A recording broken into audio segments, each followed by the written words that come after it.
Le graphique MPM, pour méthode des potentiels METRA, c'est un outil qui est très pratique pour planifier et gérer les tâches et les ressources nécessaires à la réalisation d'un projet.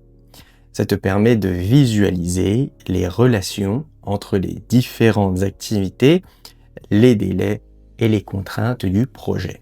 D'abord, liste toutes les tâches nécessaires pour compléter ton projet. Ensuite, estime combien de temps chaque tâche va te prendre. Après, identifie les relations entre les tâches, c'est-à-dire quelles tâches doivent être terminées avant que d'autres puissent commencer. Dessine un réseau où chaque tâche est représentée par un nœud. Les flèches entre les nœuds montrent les dépendances entre les tâches. Chaque nœud comporte des informations sur la tâche comme son nom, sa durée, les dates de début au plus tôt et au plus tard, ainsi que les marges éventuelles. Le calcul des dates au plus tôt et au plus tard se fait en partant du début du projet. Calcule les dates au plus tôt pour chaque tâche et en partant de la date de fin du projet, tu vas calculer les dates au plus tard pour chaque tâche. Pour le calcul des marges, les marges te montrent combien de temps une tâche peut être retardée sans affecter la date de fin du projet. La marge totale, c'est la différence entre les dates au plus tard et les dates au plus tôt. Et la marge libre, c'est le temps qu'une tâche peut être retardée sans retarder la date de début au plus tôt de la tâche suivante. Enfin, identifie le chemin critique, la séquence de tâches qui détermine la durée totale du projet. Les tâches sur le chemin critique n'ont aucune marge. Tout retard sur ces tâches retardera le projet en entier. Imagine que tu as un projet avec les tâches suivantes. A te prend 3 jours, B te prend 2 jours et dépend de la fin de A, C te prend 4 jours et dépend de la fin de A, D te prend 2 jours et dépend de la fin de B et C. Avec les dates de début, au plus tôt et au plus tard, ça te donne ça.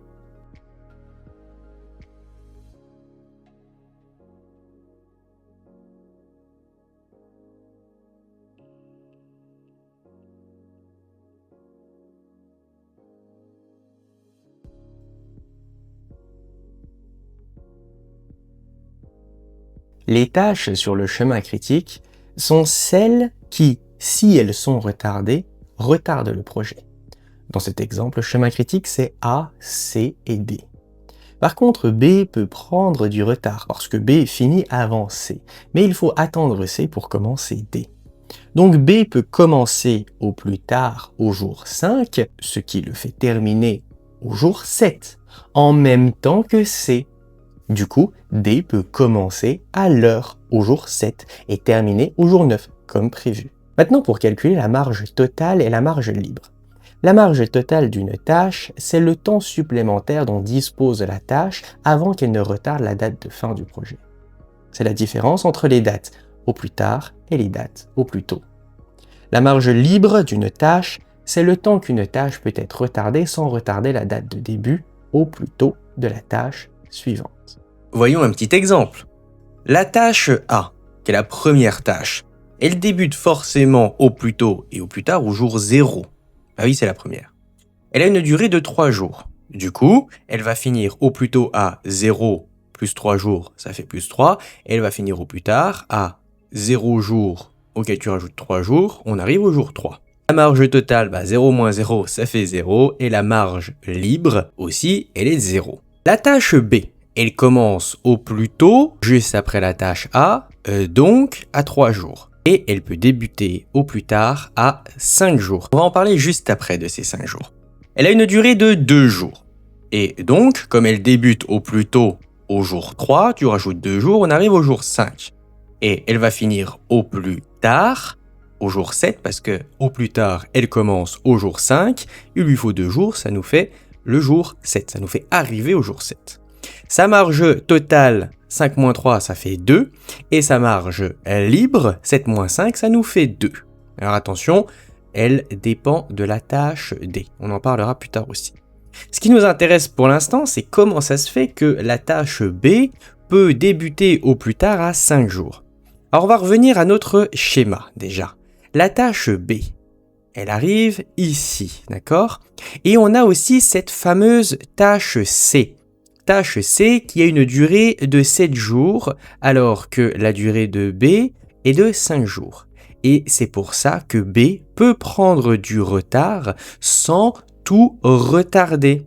Puisque si B prend du retard, mais que ce retard fait que B va terminer en même temps que C, parce que C prend plus de temps, eh ben c'est bon, il n'y a pas de retard.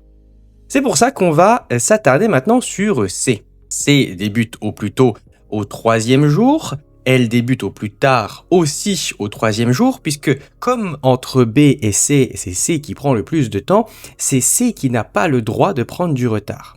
Donc comme elle commence au jour 3, qu'il lui faut 4 jours, sa fin au plus tôt est 7, et sa fin au plus tard aussi est 7. 3 plus 4, ça fait 7. 3 plus 4, ça fait 7. Elle n'a aucune marge totale et sa marge libre est aussi de 0. On note aussi qu'elle dépend de D. Alors, pourquoi est-ce qu'on dit qu'elle dépend de D? On revient sur notre schéma. On voit bien que D a besoin de B et C pour commencer. C'est donc pour ça qu'on dit que que sa marge libre dépend de la tâche D, car D ne peut pas commencer sans B et C. La tâche D, puisqu'on en parle, va commencer au plus tôt au jour 7, commencer au plus tard au jour 7. Là aussi, il n'y a pas de marge possible pour la tâche D, parce que tout retard sur la tâche D entraînerait un retard sur le projet. Comme D dure 2 jours, sa fin au plus tôt c'est 9, sa fin au plus tard c'est aussi le 9e jour. Comme on l'a dit, aucune marge possible pour la tâche D. Donc les tâches sur le chemin critique A, C et D, elles ont une marge totale et une marge libre de 0. C'est ce qu'on a démontré dans l'exemple. Et ça veut bien dire qu'aucun retard n'est possible sans affecter la date du projet. En gros, que s'il y a un retard sur A, sur C ou sur D, eh bien nécessairement ton projet va prendre du retard. On termine en disant que B, qui pour le coup n'est pas sur le chemin critique, a une marge qui va lui permettre un certain retard sans affecter le projet global. C'est ce qu'on disait tout à l'heure. Grâce à cette structure de projet, B peut prendre du retard, ce qui ne changera pas la durée totale du projet, parce que le retard que B y prend, ça va lui permettre non plus de terminer en avance sur C, mais juste de terminer en même temps. Et quand on termine en même temps, eh ben on n'est pas en retard.